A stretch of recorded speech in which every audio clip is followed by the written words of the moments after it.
ગુજરાતમાં છેલ્લા 24 કલાકમાં 133 તાલુકામાં મેઘમહેર, સાંતલપુરમાં 2 ઇંચથી વધુ વરસાદ.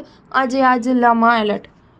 ગુજરાતમાં ફરીથી વરસાદનો રાઉન્ડ શરૂ થઈ ગયો છે. ત્યારે રાજ્યમાં છેલ્લા 24 કલાકમાં 133 તાલુકામાં વરસાદ નોંધાયો છે, જેમાં સૌથી વધુ પાટણના સાંતલપુરમાં 2.71 ઇંચ, બેચરાજીમાં 2.40 ઇંચ, રાધનપુરમાં 2.28 ઇંચ, શંખેશ્વરમાં 1.7 ઇંચ, લાખાણીમાં 1.5 ઇંચ, જોટાણામાં 1.4 ઇંચ, નડિયાદમાં 1.4 ઇંચ, કડીમાં 1.25 ઇંચ વરસાદ નોંધાયો છે. આ દરમિયાન હવામાન વિભાગે 5મી સપ્ટેમ્બરથી 9મી સપ્ટેમ્બર સુધી ગુજરાતમાં વરસાદની આગાહી કરી છે. હવામાન વિભાગની આગાહી અનુસાર આજે બનાસકાંઠા અને પાટણ જિલ્લાઓમાં ભારેથી અતિભારે વરસાદની સંભાવના છે. મહેસાણા, સાબરકાંઠા, અરવલ્લી, દાહોદ, મહીસાગર, નર્મદા, ભરૂચ, સુરત, નવસારી, વલસાડ, સૌરાષ્ટ્ર કચ્છના અને દમણ, દાદરા નગર હવેલી જિલ્લાઓમાં ભારે વરસાદની આગાહી કરવામાં આવી છે. 6ઠી સપ્ટેમ્બર ગુજરાત પ્રદેશના બનાસકાંઠા, પાટણ, મહેસાણા, સાબરકાંઠા, ભરૂચ, સુરત, નવસારી, વલસાડ અને